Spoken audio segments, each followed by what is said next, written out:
Hi, hello. Welcome to our channel. Last வீடியோவில் வந்து பார்த்தீங்கன்னா லோ சேலரி வாங்குறவங்களுக்கு சேவிங்ஸ் அண்ட் இன்வெஸ்டிங் வந்து இன்ட்ரெஸ்டாக சொல்லுங்கள் அப்படின்னு சொல்லியிருந்தேன்.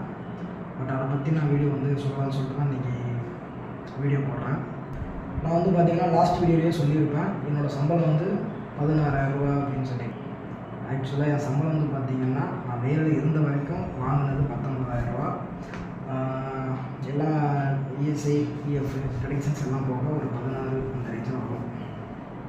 இன்சென்டிவ் எப்போயாவது வரும், பட் சேலரி அளவுக்கு வந்து எல்லா மந்த்தும் வருமானம் வராது. ஸோ நமக்கு சேலரி மட்டுமே கன்சிடர் பண்ணிக்கிறோம். பர்சனலாக என்னோடய பட்ஜெட்டை ஃபஸ்ட்டு சொல்கிறேன், அதுக்கப்புறம் இது உங்களுக்கு சூட்டபுளாக இருக்குமா அப்படின்றத நீங்கள் வந்து உங்களுக்கு ஏற்ற மாதிரி உங்கள் கமிட்மெண்ட்டுக்கு ஏற்ற மாதிரி ஃபிக்ஸ் பண்ணிக்கிறீங்க. என் கூட ஒர்க் பண்ண நிறைய பேர் பார்த்தீங்கன்னா சேலரி வந்த உடனே இஎம்ஐ இல்லைனா ஏதாவது ஒரு பெரிய பொருளை வந்து இன்ஸ்டண்ட்டாக வாங்கிட்டு அதுக்கு இஎம்ஐ பே பண்ணுறது, அந்த மாதிரி ஒரு ஃபினான்ஷியல் ப்ரெஷரில் இருப்பாங்க. பட் எனக்கு வந்து கம்மியான சேலரி வந்தால் சேலரி பத்தலைன்ற ஒரு ப்ரெஷர் எனக்கு இருக்கும் ஃபினான்ஷியலாக. பட் இருந்தாலும் இதை வச்சு நான் என்ன பண்ணலாம் அப்படின்னு சொல்லி எனக்கு நான் பிளான் பண்ணி ஒரு சில கண்டிஷன்ஸ் வச்சு அதுக்கேற்ற மாதிரி தான் நான் வந்து பார்த்திங்கன்னா என்னோடய கமிட்மெண்ட் வந்து வச்சுருப்பேன். சரி, ஓகே. இப்போ என்னோடய பட்ஜெட் என்ன, நான் என்ன பண்ணுறேன் அப்படின்றத சொல்லிடுறேன். நீங்கள் உங்களுக்கு ஏற்ற மாதிரி அதை நீங்கள் ஃபாலோ பண்ணிடுங்க. உங்களுக்கு சூட்டபிள் ஆகும் அப்படின்னா அதுக்கேற்ற மாதிரி நீங்கள் ஃபாலோ பண்ணிடுங்க. எனக்கு ஆக்சுவலாக பார்த்தீங்கன்னா 16,200 ரூபா அந்த ரேஞ்சில் என் அக்கௌண்ட்டில் சேலரி ஏறும். லீவு போட்டால் அது கொஞ்சம் முன்ன பின்ன ஒரு 600 ரூபா 700 ரூபா முன்ன பின்ன அந்த மாதிரி வரும். இதை வச்சு நான் என்ன செய்வேன் அப்படின்னு பார்த்தீங்கன்னா, சேலரி ஏறுனா அடுத்த செகண்டே வீட்டுக்கு வந்து ஒரு 10,000 ரூபா எடுத்து தனியாக கொடுத்துருவேன் எவ்ரி மந்த்து. அதை நான் கையே வைக்க மாட்டேன். அது எனக்கு அந்த செலவு இருந்தாலும் நான் அதை கேட்டுக்க மாட்டேன். ஸோ இப்போ அது போக பார்த்தீங்கன்னா என் கையில் இருக்கிறது 6,000லேருந்து 6,700 ரூபா அதிகபட்சம். அதுக்கு மேலே என் கையில் சுத்தமாக காசு இருக்காது. இதில் நான் என்ன செய்வேன்னா 2,500லேருந்து 2,200 ரூபா மந்த்லி எஸ்ஐபிக்கு எடுத்து வேறு அக்கௌண்ட்டில் போட்டுருவேன். அந்த அக்கௌண்ட்டில் இருந்தால் நான் டேரெக்டாக டெபிட் ஆகிற மாதிரி எஸ்ஐபிக்கு ஆட்டோ டெபிட் கொடுத்துருக்கேன். ஸோ அதில் போட்டு வச்சுருவேன். மியூச்சுவல் ஃபண்ட் எஸ்ஐபியில் ஆட்டோ டெபிட் ஆகிடும் நான் போட்டு வச்ச அமௌண்ட்டு. அதுக்கப்புறம் பார்த்தீங்கன்னா ஒரு 3,000 எடுத்து பெட்ரோலுக்கு வச்சுருவேன். 1 மாத கணக்கு. எனக்கு ஆவரேஜாக பார்த்தீங்கன்னா 1 டே போயிட்டு வர்றதுக்கான பெட்ரோல் காஸ்ட் வந்து 100 ரூபாய் ஆகிடும். ஏன்னா எனக்கு வீட்டில் இருந்து என் கம்பெனி வந்து 40 up and down 40 kilometre. So வந்து எனக்கு ஒன் டேக்கு வந்து பார்த்திங்கன்னா 100 rupees மேண்டட்ரியாக வந்து எனக்கு செலவாயிடும். ஸோ அதனால 26 நாள் தான் இப்போ தான் மாதத்துக்கு வேலைக்கு போக போகிறது. ஸோ அந்த 26 நாளாக நான் வந்து 2,600 தாண்டி லீவ் டேஸில் எங்கேயாவது பக்கத்தில் போவோம் வருவோம். ஸோ லோக்கலில் எங்கேயாவது நம்ம பர்சனல் ஒர்க்கு யூஸ் பண்ணுறதுக்காக அதையும் சேர்த்து நான் ஒரு 3,000 எடுத்து தனியாக வச்சுக்கலாம். இது போக பார்த்தீங்கன்னா 780 ரூபா எவ்ரி மந்த்து பார்த்தீங்கன்னா எல்ஐசி கட்டிக்கலாம். எல்ஐசின்றது வந்து நமக்கு பெருசாக ரிட்டர்ன்ஸோ அது ஒரு இன்வெஸ்ட்மெண்ட் கிடையாது. இருந்தாலும் ஹியூமன் நேச்சர் வந்து யாரும் சொல்ல முடியாது. இன்றைக்கி இருப்போம் நாளைக்கு இருக்க மாட்டோம். ஸோ அந்த மாதிரி நிறைய பிரச்சனை இருக்கும். இதனால் பார்த்தீங்கன்னா மினிமமாக மந்த்லி எவ்வளோ என்னால் அஃபோர்ட் பண்ண முடியுமோ அதுக்கேற்ற மாதிரி லாஸ்ட் 2 இயர்ஸ் முன்னாடியே நான் ஸ்டார்ட் பண்ணிட்டேன். போட்டு பார்த்தீங்கன்னா இதிலேருந்து மாதம் ஒரு 780 ரூபா நான் எல்ஐசியில் கட்டிடுவேன். நாமினியாக அம்மா பேர் போட்டு வச்சுருக்கேன். இது போக பார்த்தீங்கன்னா என்னோடய இன்சென்டிவ் அமௌண்ட்டாக இருக்கட்டும், இல்லை இந்த மந்த்து எனக்கு கமிட்மெண்ட் எதுவும் கிடையாது அப்படின்ற மாதிரி நான் கொஞ்சம் எடுத்து வச்சுருந்தேன் அப்படின்னாவோ, இல்லை மாதத்துக்கு 100 ரூபா அந்த மாதிரி அக்கௌண்ட்டில் சேர்ந்து கிடக்கிற மாதிரி இருந்துச்சுன்னா பாண்ட்ஸ் வந்து நான் கண்டினியூவாக இதை பண்ணலை. இப்போ தான் ஸ்டார்ட் பண்ணியிருக்கேன். இப்போ தான் நான் பேசிக்காக ஒரு அமௌண்ட்டை போட்டுட்டு அதை வந்து செக் பண்ணிக்கிடுவோம் எப்படின்னு நமக்கு அது ஓகேவா இருக்குன்றக்கா இப்போ ஸ்டார்ட் பண்ணியிருக்கேன். இந்தியா பாண்ட்ஸ் அப்படின்னு சொல்லி நிறைய பேர் கேள்விப்பட்டிருப்பீங்க. பாண்ட்ஸ் வெப்சைட் இருக்குது. ஸோ அவங்க வந்து அஃபிஷியலாக அவங்களோட ஆப் வந்து லான்ச் பண்ணியிருக்காங்க. அந்த ஆப்பில் வந்து பார்த்திங்கன்னா மினிமம் 1,000 rupeesலேருந்தே பார்த்தீங்கன்னா பாண்ட்ஸ் வந்து ஒரு சிலது கொடுக்குறாங்க. அதில் ஒரு ஏ கேட்டகரியில் இருக்கக்கூடிய ஒரு பாண்டில் 1000 ரூபாய்க்கு ஒரே ஒரு பாண்டு வாங்கி வச்சுருக்கேன். ஃபஸ்ட்டு மந்தில் எனக்கு அதுக்கான இன்ட்ரெஸ்ட் வந்து கரெக்டாக ப்ராப்பராக வந்துருச்சு.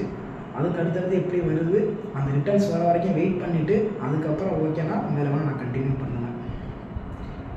என்னோடய மந்த்லி பட்ஜெட் இவ்வளவு தான். இது போக பார்த்தீங்கன்னா நான் இஎம்ஐயில் ஏதாவது பொருள் வாங்குவேன். ஆனால் அந்த இஎம்ஐன்றது 1000 ரூபாய்க்கு மேலே போயிடாமல் அதுக்குள்ளே எனக்கு அஃபோர்ட் பண்ணுற மாதிரி தான் நான் வந்து இஎம்ஐ வந்து அப்ளை பண்ணுவேன். ஏதாவது இந்த வீட்டுக்கு வாங்குறது, இப்போ ரீசெண்டாக பார்த்தீங்கன்னா ரைடிங் ஜாக்கெட் வாங்கியிருந்தேன். ஸோ அதெல்லாம் பார்த்தீங்கன்னா இஎம்ஐயில் தான் போட்டிருந்தேன். என்னோடய மந்த்லி பட்ஜெட் பிளான் இப்படி தான். அதே மாதிரி monthly SIP mutual fund SIP. இது நான் ஸ்டார்ட் பண்ணது பார்த்தீங்கன்னா ஒரு ₹100 போட்டேன், அதுவும் மைனஸ் ஆச்சு, அப்புறம் ப்ளஸ் ஆச்சு, அப்புறம் மைனஸ் ஆச்சு, அப்புறம் போட்டதை திருப்பி எடுத்துட்டேன், அப்புறம் திருப்பி போட்டு இந்த மாதிரி தான் நான் இனிஷியலில் ஸ்டார்ட் பண்ணேன்.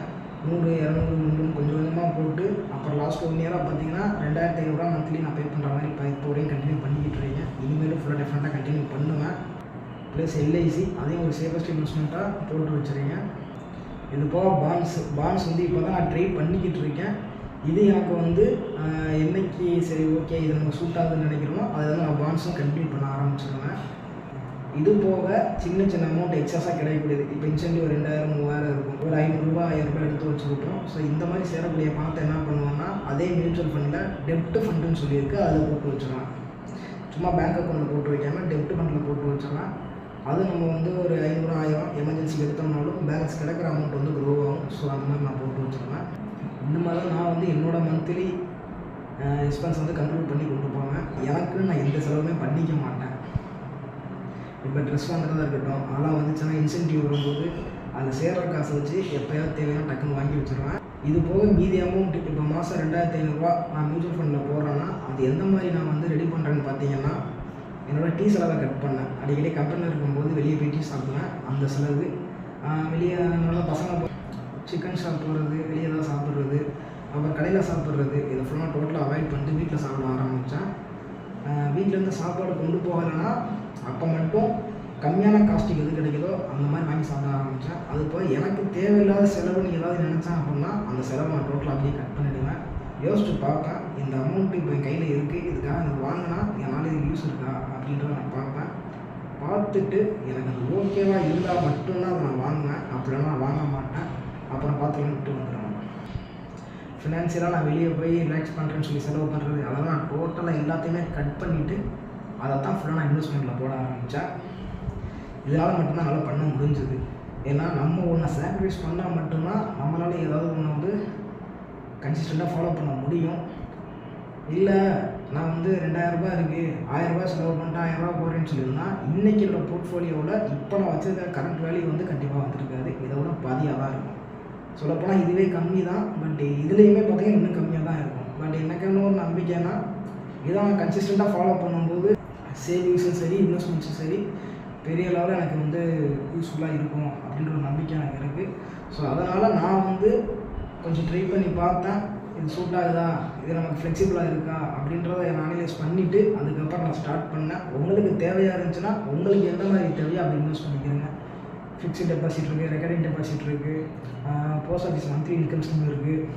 ஸோ அந்த மாதிரி நிறைய இருக்குது. அது வந்து உங்களுக்கு ரிஸ்க்கு எப்படியோ நீங்கள் அது மாதிரி பார்த்துக்கிடுங்க.